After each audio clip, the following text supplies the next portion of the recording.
Bien, continuamos. Realidad en contexto, Polvo Real Televisión, Voz Dominicana. Bueno, nos acompaña en esta noche el licenciado Reinaldo Enríquez.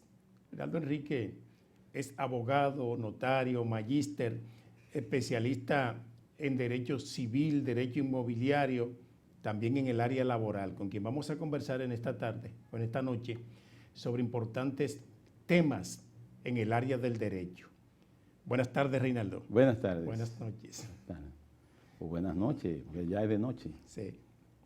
Bien, entonces hay un tema bien interesante que debemos abordar en este programa y es el referente a la prueba, y la prueba en todas las materias, porque después de la constitucionalización del derecho, a partir de la Constitución del año 2010, como que ha alcanzado mayor auge la aplicación de los derechos fundamentales en la aplicación del derecho y sobre todo en la resolución que emiten los tribunales de la República. ¿Qué importancia tiene la prueba para usted? Yo diría que es todo, por el hecho de que las mismas disposiciones contenidas en el artículo 1315 del Código Civil plantea de que todo aquel que alega un hecho de injusticia debe probar. Es lo que esa máxima en latín llamamos autor incumbi probatio. Todo aquel que alega un hecho de justicia debe probar. Y la prueba es todo. El problema está en que a veces hay personas que pueden tener pruebas y no la aportan, porque existe la prueba, pero también existen los medios de prueba. Entonces una y otra están correlacionados. Demandan en justicia y a veces no se percatan que a veces más que la prueba, o conjuntamente con la prueba, también hay que ser titular de un derecho, porque es una cuestión de principios generales. No podemos ir a un tribunal a hacer alguna acción, alguna demanda, una reclamación, si no somos titulares de un derecho, si no tenemos el interés jurídico, si no tenemos esa calidad, si no tenemos la capacidad que es requerida por la ley, y así lo contempla el artículo 44 en nuestra ley 834 del 15 de julio de 1978. Es por eso que a mucha gente les resulta inadmisible algunas reclamaciones, porque no lo hacen como manda la norma. Entonces la prueba es lo fundamental. Ahora, si usted me preguntaría cuál es la clasificación, son diversas. Existe la prueba documental, la testimonial, la pericial, pero también existe la prueba directa e indirecta. Entonces, es un conglomerado. El hecho de ir a un tribunal a hacer alguna acción judicial envuelve necesariamente la prueba. Hay muchos problemas con esto. Muchos abogados nobles se dan a la tarea de demandar en justicia y a veces tienen un documento en original y depositan una copia, pensando ellos que todavía hoy en día las fotocopias tienen valor probatorio. Craso error. Y es lamentable que no se tome en cuenta esa jerarquía probatoria que tiene que ver con la prueba, comenzando desde el Tribunal Constitucional, pasando por la Suprema Corte de Justicia, hasta por los tribunales de menor rango. Eso, por el momento. ¿Qué resulta cuando la prueba, los elementos de prueba, no reúnen las condiciones necesarias para sostener razonablemente las pretensiones del demandante o del querellante, ya fuera en materia penal o en cualquier otra de las materias del derecho? Bueno, porque en materia penal es un tanto distinto a la materia civil y a la materia inmobiliaria, así como a la materia laboral, porque allí en materia penal las pruebas deben ser incorporadas conforme al Código Procesal Penal. Y si no se incorporan y se vician esas pruebas, aquel que pudiera haber cometido un hecho puede verse absuelto de ese hecho, porque no solamente estaban las pruebas, sino que no se incorporaron conforme a la norma procesal vigente. Eso es en cuanto a lo penal. Pero en cuanto a lo civil, es distinto, porque si alguien le debe a usted algún dinero, es evidente que usted tiene que tener algún documento escrito que implique que hay una obligación de carácter personal, porque las deudas envuelven una obligación personal. Entonces, hay algún documento, algún recibo, algún pagaré que envuelva esa prueba documental, pues entonces se podrá reclamar. En el caso de que sea una suma naturalmente por encima de los 30 pesos, como dice el artículo 1341, que le habla de una especie de prueba tarifada. Todo lo que esté por encima de 30 pesos, por testimonio no tiene valor probatorio.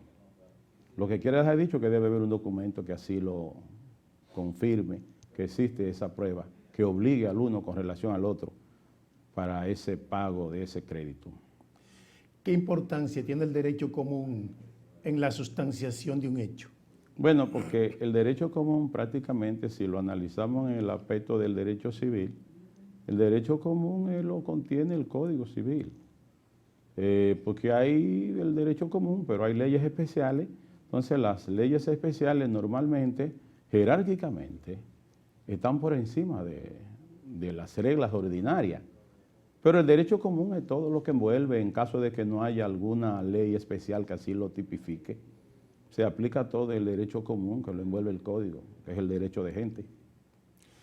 Muy bien, partiendo de esa realidad, hay que establecer entonces que a veces muchos procesos judiciales se caen en los tribunales precisamente porque no han sido sustentados en base a unos elementos de prueba fuertes que hagan presumir razonablemente una condena contra la persona con quien usted se ha querellado o aquella persona que usted ha demandado en justicia. Entonces, de ahí la importancia de la prueba.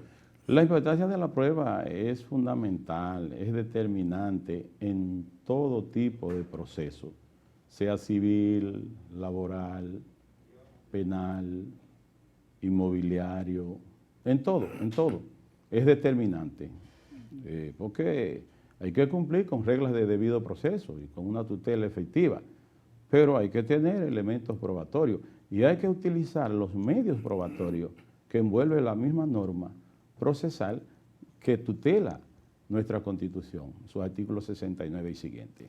A propósito de la Constitución, después que un proceso ha recorrido todos los grados de jurisdicción, entiéndase primer grado, que es primera instancia, segundo grado, apelación, y el tercer grado es la Corte de Casación, la Suprema Corte de Justicia, pero ahora en cuarto grado, que es el Tribunal Constitucional. Después que una sentencia ha recorrido todos esos grados de jurisdicción y va al Constitucional para ser conocido allí a través de un recurso de revisión constitucional, ¿cómo se explica ese procedimiento? Bueno, es que hay una situación. En la República Dominicana existen 2 grados jurisdiccionales, solo 2, primera instancia y Corte de Apelación. Cuando ya nos vamos a la Suprema, para que la Suprema juzgue allí como Corte de Casación, estamos ante una jurisdicción extraordinaria. Y no es propiamente un grado, pero sí es una fase que envuelve una jurisdicción extraordinaria y que debe ser analizado desde esa óptica, desde esa esfera de ese grado extraordinario, ¿no?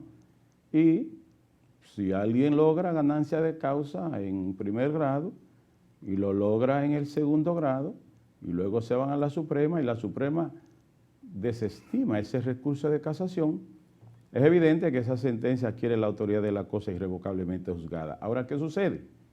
Conforme a la ley 137, 2011, que si la persona que no haya sido favorecida o no haya obtenido ganancia de causa, pues podrá recurrir ante el Tribunal Constitucional, pero entonces tendría que establecer cuál ha sido la norma de carácter fundamental.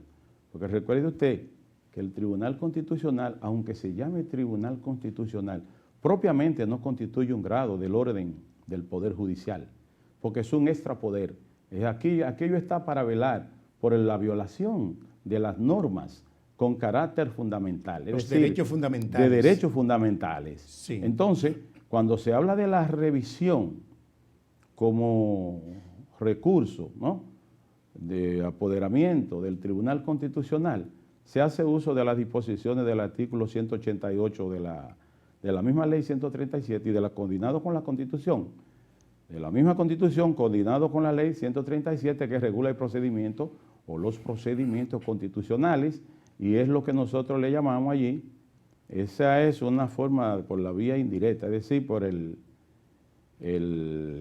concentrada. No, la concentrada no. La concentrada es conforme al 184, que es cuando usted apodera de forma directa a un procedimiento de inconstitucionalidad de parte de una norma. Sí. Y ahí es la parte directa o concentrada, pero el control difuso, que es al que me quiero referir, es cuando usted hace uso de la revisión para solicitar esa revisión constitucional de esa sentencia que juzgó sobre un hecho determinado y que probablemente violó alguna norma con carácter fundamental. Pero entonces, el control difuso usted lo puede invocar en cualquier jurisdicción. Correcto. No así el criterio de la norma que regula la inconstitucionalidad de forma concentrada, que solo tendrá que ser ante el Tribunal Constitucional, pero ciertamente, por la vía del control difuso, se podrá, sobre todo en materia penal, se podrá hacer una revisión de si hay la violación a alguna norma de carácter fundamental que envuelva a la Constitución. Muy bien. En el caso de que una sentencia de primer grado que haya sido apelada y ratificada en apelación, luego la parte que sucumbió en esa sentencia decide continuar el proceso porque no se siente conforme, apela a la Corte de Casación, entonces allí, apoderada la Corte de Casación, esa sentencia puede ser ejecutada aún teniendo pendiente el recurso de casación. No, porque es que el recurso de casación crea un efecto suspensivo conforme al artículo 12. Suspende la ejecución de esa sentencia de esa Corte, aunque haya confirmado la anterior.